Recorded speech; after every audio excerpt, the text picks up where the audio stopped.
Hello बच्चों, NEET plus में आप लोगों का बहुत बहुत स्वागत है। तो आज हम लोग बात करेंगे एटॉमिक रेडियस के बारे में। डिटेल में समझेंगे, हर एक बात को समझेंगे आराम आराम से और हर एक चीज क्लियर हो जाएगा। ठीक है, समझते हैं जरा। पहली बात, एटॉमिक रेडियस को एटॉमिक रेडियाई या फिर एटॉमिक साइज के भी नाम से जाना जाता है, या नॉर्मली तुम लोग साइज भी बोल सकते हो। तो सबसे पहले एटॉमिक रेडियस के बारे में जरा समझते हैं। पहली बात, एक्चुअल में एटॉमिक रेडियस होता ही नहीं है, एटम का रेडियस नहीं होता है। अगर कुछ समय के लिए बात करें कि अगर हमारे पास कोई बाल यानी गेंद वगैरह है तो उस गेंद का हम लोग एटॉमिक रेडियस निकाल सकते हैं, लेकिन एक्चुअल में एटम का रेडियस नहीं निकाल सकते, निकाल पाना संभव ही नहीं है एटॉमिक रेडियस। तो किसका निकालते हैं? एक्चुअल में एटॉमिक रेडियस, ये जो साइज की बात करते हैं वो मॉलिक्यूल के लिए करते हैं।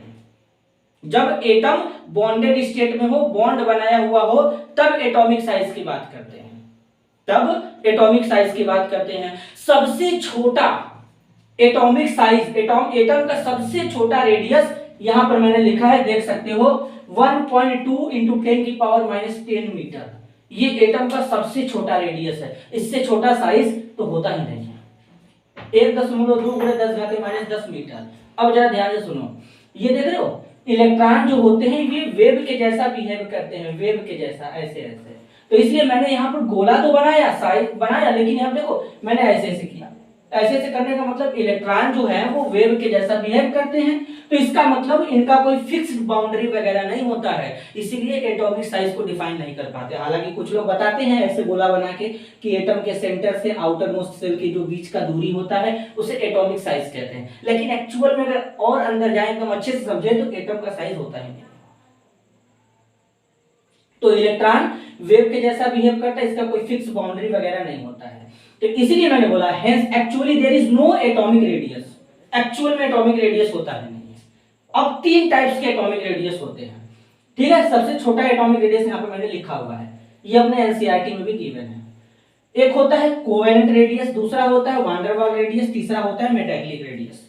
अब इनको कैसे डिफाइन करेंगे? कोवेलेंट रेडियस का मतलब समझ रहे हो? जैसे क्लोरीन है Cl2 डाई क्लोरीन, तो क्लोरीन और क्लोरीन के बीच में सिंगल बॉन्ड बनेगा। अब सिंगल बॉन्ड बनेगा तो देखो एक क्लोरीन का एटम, दूसरा क्लोरीन का एटम, इन दोनों के बीच में देखो बॉन्ड बना हुआ है। तो अब इनके और इनके न्यूक्लियस के जो बीच का डिस्टेंस होता है उसे हम लोग कोवेलेंट रेडियस कहते हैं। क्या कहते हैं? Covalent radius. यानी इस d को 2 से डिवाइड कर देंगे, कोवेलेंट रेडियस पता चल जाएगा। तो Rc मतलब कोवेलेंट रेडियस हो जाएगा। दूसरा बात यहां पे देखो, तो मान लो Cl2 का जो बॉन्ड लेंथ है, यानी क्लोरीन और क्लोरीन के बीच का जो, इनके बीच का जो बॉन्ड लेंथ है 198 पिकोमीटर है, तो एक क्लोरीन का कितना हो जाएगा? आधा हो जाएगा। तो सिंगल क्लोरीन का साइज कितना होगा? 99 पिकोमीटर हो जाएगा। डाटा से समझेंगे तो चीजें ज्यादा क्लियर होंगी। आगे देखो, अब चलते हैं वान डेर वाल रेडियस पे। वान डेर वाल रेडियस के ऊपर बात करेंगे, ठीक है। देखो अब यहाँ पर वान डेर वाल रेडियस के ऊपर बात करेंगे तो किस तरीके से करेंगे जरा ध्यान से समझ लेना। अब यहाँ पे देखो ये Cl2 मॉलिक्यूल है, ये Cl2 मॉलिक्यूल है, देख रहे हो, ये भी डाई एटॉमिक मॉलिक्यूल, ये भी डाई एटॉमिक मॉलिक्यूल। तो इनके जो बीच का डिस्टेंस है यहाँ से d2, इसे हम लोग क्या कहते हैं? वान डेर वाल रेडियस कहते हैं। एक्चुअल में वान डेर वाल रेडियस जो होता है, वान डेर वाल्स जो रेडियस होता है ये नोबल गैस के लिए डिफाइन करते हैं। किसके लिए डिफाइन करते हैं? जो अक्रिय गैस होते हैं, इनर्ट गैस होते हैं, उनके लिए डिफाइन करते हैं। क्यों उनके लिए डिफाइन करते हैं? एक्चुअल में वो बॉन्ड ही नहीं बनाते, वो बॉन्ड ही नहीं बनाते। तो जब भी वान डेर वाल की बात चलेगा, van der Waals radius noble gas के लिए डिफाइन किया जाता है, इसको ध्यान देना। आगे देखो, एक है मेटालिक रेडियस। अब मेटालिक रेडियस का मतलब क्या होता है? जैसे दो हमारे मेटल हो गए, कॉपर और कॉपर मान लो, तो अब इनके इंटरन्यूक्लियस, जो इंटरन्यूक्लियर डिस्टेंस होता है, इसके बीच का जो हाफ होगा वो हमारा मेटालिक रेडियस होगा। इसे Rm से रिप्रेजेंट करते हैं। अब जैसे मान लो कॉपर और कॉपर के बीच का जो डिस्टेंस है, बॉन्ड लेंथ है 256 पिकोमीटर है, तो एक सिंगल कॉपर का रेडियस कितना होगा? 128 पिकोमीटर, इसका आधा हो जाएगा, इसका आधा हो जाएगा। तो इस तरीके से इनको डिफाइन करते हैं। नोट में मैंने एक बात लिखा है, एटॉमिक रेडियस को डिफाइन करने के लिए एटम बॉन्डेड स्टेट में होना चाहिए। मतलब जब भी हम एटॉमिक रेडियस को डिफाइन कर रहे हैं उस केस में एटम हमारा बॉन्ड बनाया होना चाहिए, मतलब एटम बॉन्ड बनाएगा तभी उसके लिए हम लोग एटॉमिक रेडियस को डिफाइन करेंगे। अगर बॉन्ड नहीं बनाएगा तो एटॉमिक रेडियस को डिफाइन नहीं कर पाएंगे। आप समझे? तो इसको देना। अब किस टाइप का बॉन्ड बना सकता है? तो कोवैलेंट बॉन्ड बना सकता है, वान डेर वाल बॉन्ड बना सकता है, मेटेलिक बॉन्ड बना सकता है, आयनिक बॉन्ड बना सकता है। अब आयनिक बॉन्ड बना सकते हैं, इसका मतलब आयनिक रेडियस की भी बात चल सकती है, बिल्कुल चल सकती है। आयनिक रेडियस के केस में क्या होगा? आयंस के रेडियस के बारे में बात करेंगे। और क्या? आयन कितने टाइप्स के होते हैं? 2 टाइप्स के, एक कैटायन दूसरा एनायन। जब कोई एलिमेंट इलेक्ट्रॉन ले लेगा तो एनायन हो जाएगा, जब इलेक्ट्रॉन ले लेगा तो कैटायन हो जाएगा। क्लियर है? तो इसका स्क्रीनशॉट ले लो सबसे पहले। चलो, उम्मीद है स्क्रीनशॉट ले चुके होगे तुम लोग। अब जरा ध्यान से समझना। देखो, अब हमारे पास मान लो वान डेर वाल रेडियस है, मेटेलिक रेडियस है, कोवैलेंट रेडियस है। इन तीनों में अगर कभी पूछा जाए, हालांकि एग्जाम में आ चुका है, ठीक है, तो इसको ध्यान देना। अगर इन तीनों में पूछा जाए कि सबसे ज्यादा लार्ज साइज किसका होता है, बड़ा साइज किसका होता है, तो कोवैलेंट रेडियस, यहाँ पे जो वान डेर वाल रेडियस है इसका साइज बहुत बड़ा होता है। देन इससे कम मेटेलिक रेडियस और कोवैलेंट रेडियस सबसे कम होता है। क्लियर? वान डेर वाल रेडियस बड़ा होने का रीजन है क्योंकि जैसे नोबल गैस में पाया जाता है, आप समझ रहे हो, वो बॉन्ड वगैरह बनाते नहीं है, तो इसलिए उनका साइज बहुत बड़ा होता है। अगर तुम बात करोगे, जैसे मान लो ये वान डेर वाल रेडियस है, देख रहे हो, आर्गन आर्गन मान लो यहाँ पे। अब कोवैलेंट रेडियस में क्या हो जाएगा भाई साहब? कोवैलेंट में तो देख लो बॉन्ड बना लेंगे, यहाँ पे Cl, यहाँ पे Cl, अब इनके बीच का डिस्टेंस, तो डिस्टेंस यहाँ पे ज्यादा होगा भाई साहब, तो इसको ध्यान देना है। ठीक है, तो इस चीज को ध्यान देना। तो ये ऑर्डर याद रखना। आगे चलते हैं। अब जरा वेरिएशन देखते हैं, पीरियड में क्या होगा, ग्रुप में क्या होगा। तो ध्यान से पहले समझना। अब देखो, ये हमारे पास पीरियोडिक टेबल, जब पीरियोडिक टेबल में क्या चलते हैं, लेफ्ट टू राइट चलते हैं। तो लेफ्ट टू राइट चलने का मतलब क्या होता है? हम लोग किस में चल रहे हैं? पीरियड में चल रहे हैं। तो जब लेफ्ट टू राइट चलेंगे पीरियड में, तो जो साइज होगा, वो साइज क्या करेगा? डिक्रीज करेगा। क्या करेगा? डिक्रीज करेगा। रीजन समझाता हूं। जब हम लोग पीरियड में लेफ्ट टू राइट चलते हैं तो एटॉमिक साइज घटता है। क्यों घटता है? नंबर ऑफ सेल कांस्टेंट होते हैं, लेकिन न्यूक्लियस में प्रोटॉन बढ़ता जाता है, तो इसके कारण उसका साइज घटने लगता है। लेकिन अगर तुम ग्रुप में चलते हो, टॉप टू बॉटम, अगर तुम ग्रुप में चलते हो टॉप टू बॉटम, तो इसके केस में जो साइज होता है वो इंक्रीज करने लगता है। क्यों? क्योंकि जब हम ग्रुप में ऊपर से नीचे चलते हैं बच्चों, तो वहां पर नंबर ऑफ सेल ऐड होने लगते हैं, मतलब नए नए सेल बनने लगते हैं। तो नंबर ऑफ सेल क्या बनता है? कोशों का संख्या, सेल का संख्या क्या होता है? बढ़ता है। तो उस केस में साइज क्या हो जाएगा? बढ़ जाएगा। ठीक है, अब जरा डाटा से समझेंगे तो चीजें और अच्छे से क्लियर होंगी। ध्यान से समझ लेना डाटा से। अब देखो, जैसे हमारे पास लिथियम है, बेरिलियम है, बोरान है, कार्बन है, नाइट्रोजन है, ऑक्सीजन है, फ्लोरीन है। अब मैं तुमको इनको ऐसे लिख के दिखाता हूं।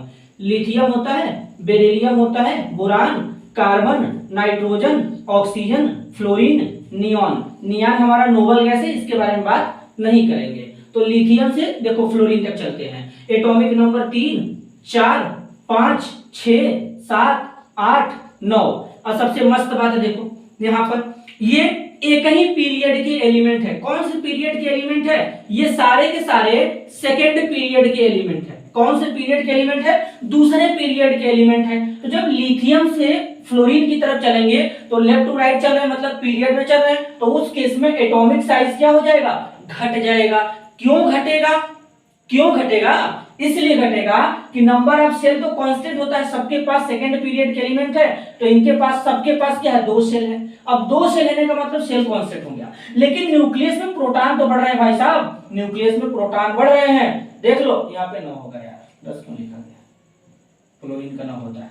तो जब न्यूक्लियस में प्रोटॉन बढ़ रहे हैं तो साइज घटने लगेगा। क्यों? जरा ध्यान से समझाता हूं। देखो, न्यूक्लियस में प्रोटॉन है तो प्रोटॉन क्या करेगा? इलेक्ट्रॉन को अपनी तरफ खींचेगा।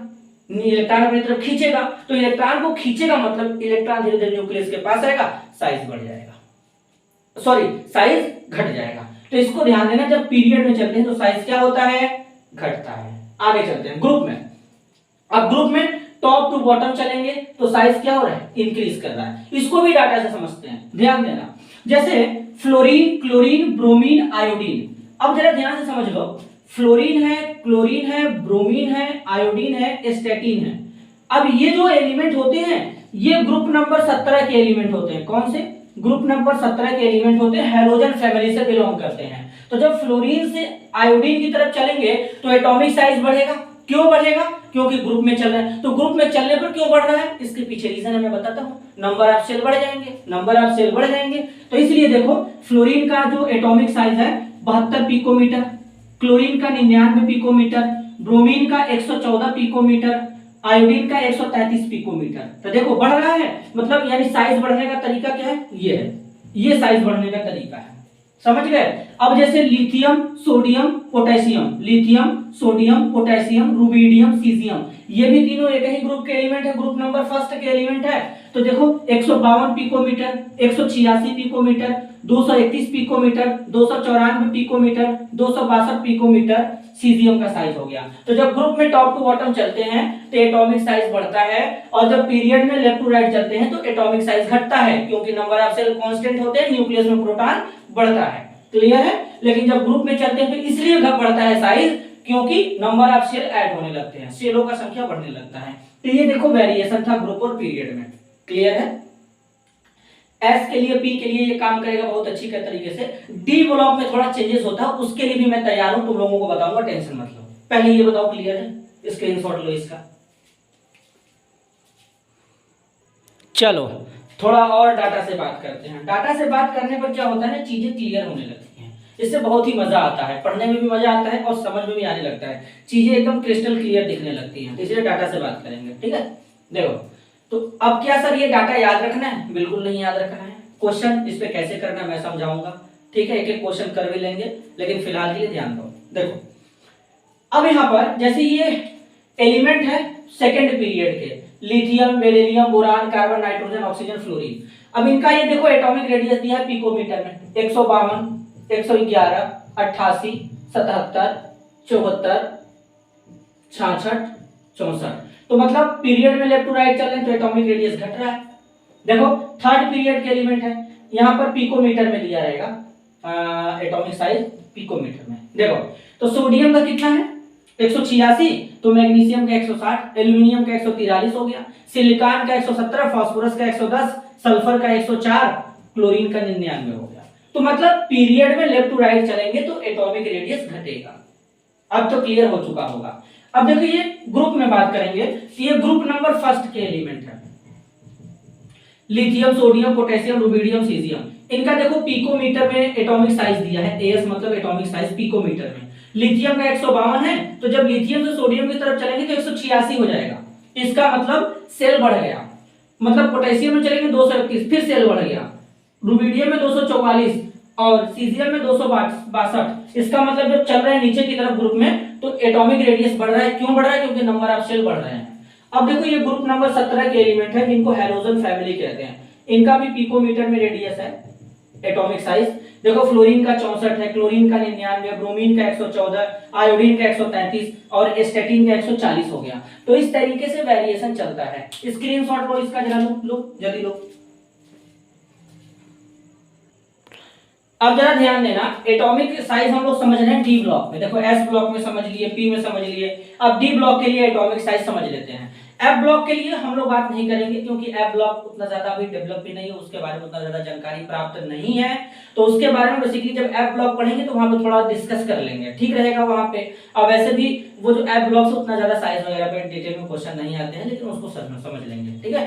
तो मैक्सिमम जहां जहां से क्वेश्चन बन सकता था मैंने बताया। अभी डी ब्लॉक के बारे में बताने जा रहा हूं, तो जरा ध्यान से समझ लेना। देखो पहली बात 3D 4D 5D ये सीरीज के एलिमेंट है हमारे डी ब्लॉक वाले। अगर डी ब्लॉक लेवल एलिमेंट की बात करें तो याद करने का ट्रिक भी मैंने बता रखा है, जैसे सेकेंड ईयर लाएंगे एसी, टी जरा हाफ,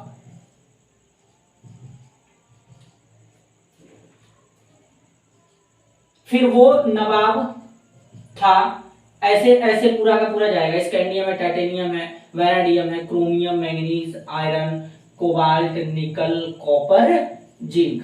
ये कौन से हैं? ये 3D सीरीज के हैं, ये 4D सीरीज के हैं और ये 5D सीरीज के हैं, और नीचे वाले 6D सीरीज के एलिमेंट होंगे। क्लियर है? आगे देखो, जैसे वो नवाब था क्राउन मोती वाला, फिर मन तक रहे, फिर रूठा ओ सनम, कौन रहेगा आयरलैंड, नहीं पढ़ोगे पिटोगे। Cu, Ag, Au, zinc, cadmium, mercury, ये सारे के सारे डी ब्लॉक वाले एलिमेंट हो गए, ये सारे के सारे डी ब्लॉक वाले एलिमेंट हो गए। तो ये हो गया 3D series, 4D series, 5D series. अब जरा ध्यान से समझ लेना, इतना तो पता चल ही गया है कि 3D सीरीज से बड़ा साइज किसका होगा, 4D सीरीज का होगा। क्यों? ग्रुप में जब टॉप टू बॉटम देखे तो इधर चलेंगे तो भाई सब जरा समझना ध्यान से, इधर चलेंगे तो कहां पे चलेंगे, ग्रुप में चलेंगे, और जब ग्रुप में टॉप टू बॉटम चलते हैं तो एटॉमिक साइज बढ़ता है। तो फिर 3D से ज्यादा का साइज किसका होगा, 4D का होगा। 3D से ज्यादा साइज किसका होगा, 4D का। यहां से समझो, ये बहुत जबरदस्त बात मैं तुम लोगों को बता रहा हूं। 3D से बड़ा साइज किसका, 4D का। 4D से बड़ा साइज किसका, 5D का। 5D से बड़ा साइज किसका, 6D का। समझ रहे हो? तो साइज का सीक्वेंस ये चलने वाला है। लेकिन यहां पर ध्यान देने वाली बात है ये सब भाई साहब, 3D से बड़ा 4D, 4D और 5D में उतना ज्यादा साइज का वेरिएशन नहीं होता है। इसलिए हम कहते हैं कि लगभग जो 4D का साइज 5D के बराबर होता है। यहां पे दिखाता हूं, देखो 5D 4D इनमें बहुत ज्यादा गैपिंग नहीं है, लेकिन 3D वाले में गैपिंग बहुत ज्यादा है। और साइज कैसे चलता है, जब इनमें पीरियड में चलोगे 3D में तो पहला एलिमेंट क्या होता है 3D सीरीज का, स्कैंडियम होता है। देख लो स्कैंडियम है। फिर इसके बाद देन चलोगे तो साइज थोड़ा गिरता है, मतलब कम होता है। लेकिन मैंगनीज से निकल तक चलोगे तो साइज कांस्टेंट हो जाता है। उसके बाद अचानक से साइज बढ़ जाता है। इसके पीछे भी रीजन है कि D10 fully filled orbital, D में इलेक्ट्रॉन बढ़ जाते हैं। इसका कहानी डिटेल में जब डी ब्लॉक पढ़ाऊंगा तो बताऊंगा, लेकिन फिलहाल के लिए ये याद रखो। आगे देखो, अब यहाँ पे खास बात क्या है। ठीक है सर, समझ में आ गया। इनके लिए कौन सा रेडियस बता रहे हैं, कोवेलेंट रेडियस हम लोग डिफाइन कर रहे हैं। आगे देखो, तो अब सर यानी अगर हम बात करें कि स्कैंडियम और इसमें, स्कैंडियम में और इट्रियम में साइज किसका बड़ा होगा, इट्रियम का बड़ा होगा। ठीक है, फिर इसके बाद इट्रियम और लैंथेनम में किसका साइज बड़ा होगा, इनका साइज अप्रॉक्स सिमिलर हो जाएगा। टाइटेनियम का साइज क्या होगा, टाइटेनियम से बड़ा जिरकोनियम का होगा। लेकिन जिरकोनियम और हाफनियम का साइज लगभग बराबर हो जाएगा। लेकिन जरा बात ध्यान से सुन लो, एक्चुअल में अगर, लेकिन फिर भी तुम अगर देखोगे तो जो जिरकोनियम होता है, जो जिरकोनियम होता है इसका साइज 160 पिकोमीटर होता है, और जो हाफनियम होता है इसका साइज 159 पिकोमीटर होता है। ये जबरदस्त डाटा है, इसको याद रखना। देखो ये डाटा स्टार से स्टार में लगा दे रहा हूं यहाँ पे। यानी जिरकोनियम का साइज क्या होता है, 160 पिकोमीटर का होता है, और हाफनियम का साइज 159 पिकोमीटर का होता है। यानी 3D और 4D और 5D सीरीज का साइज लगभग बराबर होता है। लेकिन अगर एक्चुअल में फिर अगर डिटेल में घुस के डाटा से बात करोगे तो भाई साहब वो तो मानना ही पड़ेगा कि 5D का साइज 4D से बड़ा होता है।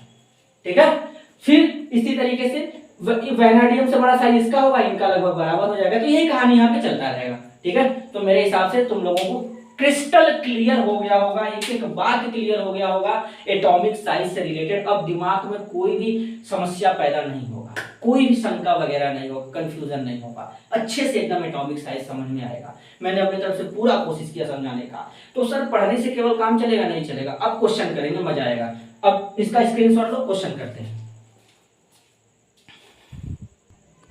चलो अब जरा ध्यान से समझेंगे, थोड़ा सा बात करेंगे आयनिक रेडियस के ऊपर, उसके बाद ये एनसीईआरटी का एक प्रॉब्लम है जिसको सॉल्व करेंगे। अब जरा आयनिक रेडियस क्या होता है। आयनिक रेडियस हम लोग आयन्स के बारे में जानते हैं। अब वो आयन हमारा कैटायन या एनायन दोनों में से कुछ भी हो सकता है।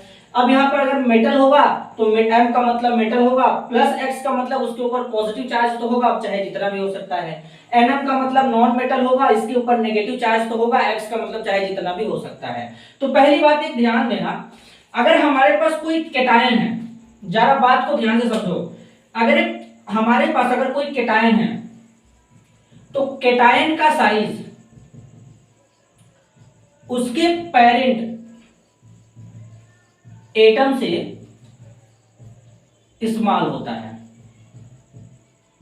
मतलब कैटायन जो होता है जिस पेरेंट एटम से मिलकर, जिस पेरेंट एटम से बना होता है उससे उसका साइज स्मॉल होता है। जरा समझाता हूं।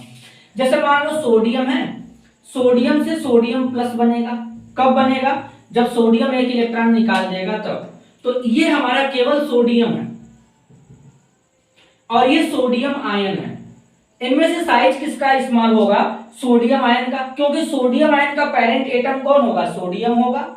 तो अब क्यों स्मॉल होगा जरा समझो जरा ध्यान से। सोडियम का एटॉमिक नंबर 11 होता है, तो अब इसका कॉन्फ़िगरेशन लिखो 1s2 2s2 2p6 3s1 हो जाएगा। नंबर ऑफ सेल काउंट करो, एक सेल ये हो गया, दूसरा सेल ये हो गया, तीसरा सेल। नंबर ऑफ सेल कितने हैं? नंबर ऑफ सेल यहाँ पे 3 है, नंबर ऑफ सेल यहाँ पे 3 है। अब जरा बात करो Na+ में, तो यहाँ पर नंबर ऑफ सेल कितने होंगे?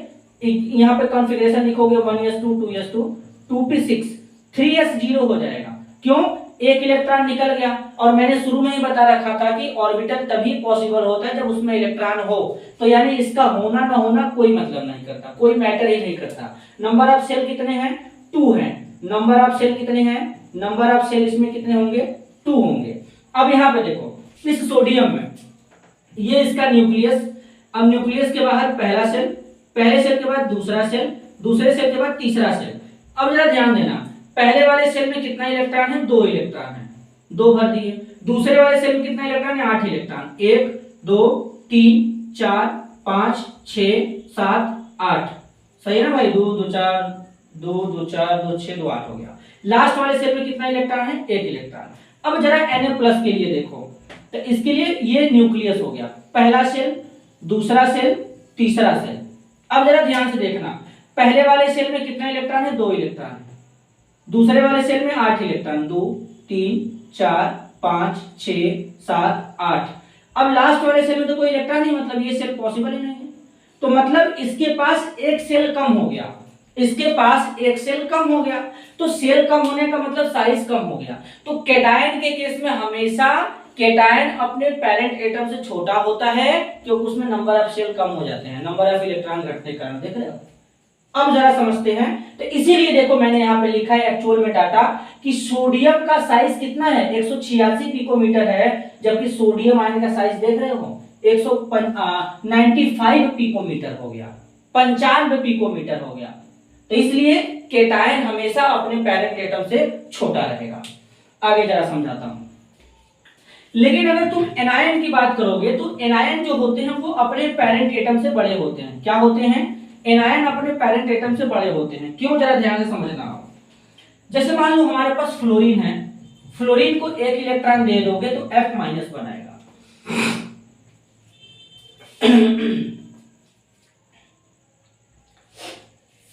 हाँ, अब समझते हैं। तो फ्लोरीन का एटॉमिक नंबर कितना होता है? 9। कॉन्फ़िगरेशन 1s2 2s2 2p क्या हो जाएगा? यहाँ पर 5 हो जाएगा। देख रहे हो? 5 हो जाएगा।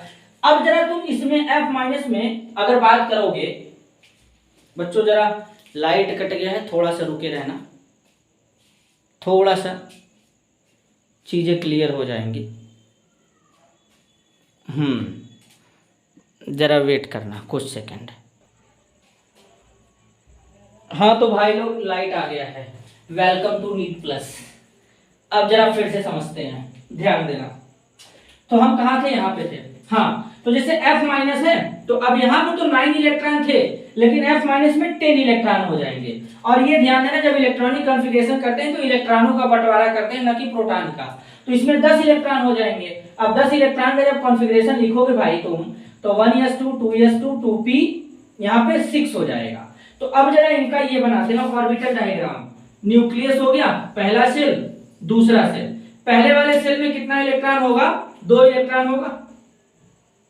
दूसरे वाले सेल में कितना होगा? 7। 1 2 3 4 5 6 7 होगा। इसमें चलो पहला न्यूक्लियस हो जाएगा, पहला सेल, दूसरा सेल। पहले वाले सेल में कितना इलेक्ट्रॉन होगा? 2 इलेक्ट्रॉन होगा। 1 2। दूसरे वाले सेल में 8 इलेक्ट्रॉन, 1 2 3 4 5 6 7 8। तो अब देखो सेल तो सेम है भाई साहब, इसमें सेल में तो कोई चेंज हो नहीं रहा है, लेकिन इलेक्ट्रॉन में चेंज हो रहा है। अब जरा ध्यान देना, यहाँ पे प्रोटॉन कितने हैं? 9 है। इलेक्ट्रॉन कितने हैं? 9 है। यहाँ पे प्रोटॉन कितने हैं? 9 है। इलेक्ट्रॉन कितने हैं? 10 है। तो कहीं ना कहीं इलेक्ट्रॉन प्रोटॉन यहाँ पे बराबर है, लेकिन यहाँ पे इलेक्ट्रॉन का नंबर ज्यादा हो गया प्रोटॉन से। तो कहीं ना कहीं इलेक्ट्रॉन जो होगा थोड़ा अपने आप को फ्री महसूस करेगा, क्योंकि प्रोटॉन कम है, वो इलेक्ट्रॉन को उतना ज्यादा खींच नहीं पाएंगे। अगर प्रोटॉन ज्यादा होते, इलेक्ट्रॉन कम होते तो बहुत ज्यादा खींचते। इलेक्ट्रॉन फ्री महसूस नहीं करता, लेकिन इस केस में इलेक्ट्रॉन फ्री महसूस करेगा, उतने ही जगह में इलेक्ट्रॉन का नंबर बढ़ गया, तो इसलिए इनका साइज बढ़ जाता है। इसलिए देखो मैंने लिखा है कि केवल फ्लोरीन का जो एटॉमिक रेडियस होता है 64 पिकोमीटर होता है, लेकिन F माइनस का देखो 136 पिकोमीटर होता है। तो कहानी यही था, अब समझ गए। तो इसको ध्यान देना, कैटायन अपने पेरेंट एटम से छोटा होता है, एनायन अपने पेरेंट एटम से बड़ा होता है। चलिए अब जरा इस एनसीईआरटी के प्रॉब्लम को देखते हैं और इसको सॉल्व करते हैं। Which of the following species having maximum and minimum size, मतलब यहाँ पे 4 स्पीसीज दिया है, इनमें से किसका साइज बड़ा होगा और किसका साइज छोटा होगा, हमसे ये पूछा है। पहली बात मैं तुमको बता दूं, ये दोनों आइसो इलेक्ट्रॉनिक स्पीसीज हैं, मैग्नीशियम +2। अब आइसो इलेक्ट्रॉनिक स्पीसीज हैं तो इनमें प्रोटॉन, इसमें इलेक्ट्रॉन का नंबर कितना होगा यहाँ पर, सॉरी ये दोनों आइसो इलेक्ट्रॉनिक स्पीसीज नहीं है। अब जरा यहाँ पे ध्यान दो, ये है मैग्नीशियम +2, एल्यूमिनियम +3। अब जरा ध्यान देना, इनमें नंबर ऑफ इलेक्ट्रॉन देखते हैं, इसमें 12, इसमें इलेक्ट्रॉन कितने होंगे 10 होंगे, यहाँ पे इलेक्ट्रॉन कितने होंगे 13 होंगे, यहाँ पे इलेक्ट्रॉन कितने होंगे 10 हो जाएंगे। तो Mg+2 और Al+3 दोनों एक दूसरे के आइसो इलेक्ट्रॉनिक होंगे। अब इनमें प्रोटॉन कितने होंगे, Mg+2 में प्रोटॉन कितना होगा, Mg+2 में प्रोटॉन होगा 12, Al+3 में प्रोटॉन कितना होगा, Al+3 में प्रोटॉन होगा 13, प्रोटॉन होगा 13।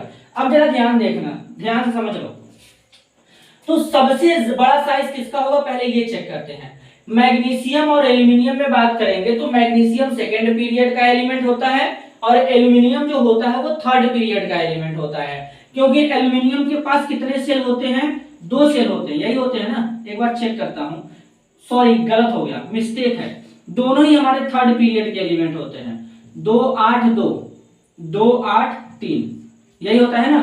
तो मैग्नीशियम और एल्यूमिनियम दोनों सेम पीरियड के एलिमेंट है, तीसरे पीरियड के एलिमेंट है, ठीक है। अब इसमें जरा ध्यान देना, लेकिन इसमें प्रोटॉन कितना है, मैग्नीशियम में 12, एल्यूमिनियम में प्रोटॉन 13 है। तो नंबर ऑफ प्रोटॉन अगर बढ़ेगा तो एटॉमिक साइज क्या हो जाएगा, घट जाएगा।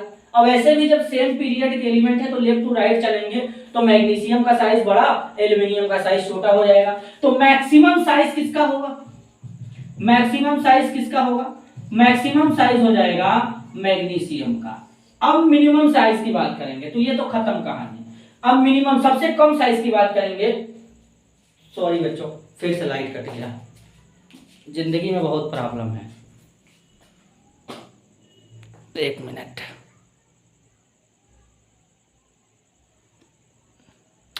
अब चलो इसको सॉल्व ही कर लेते हैं, छोटा सा बच्चा है, अब लाइट आएगा तो देखा जाएगा। देखो सुन लो, कुछ समझना क्या है।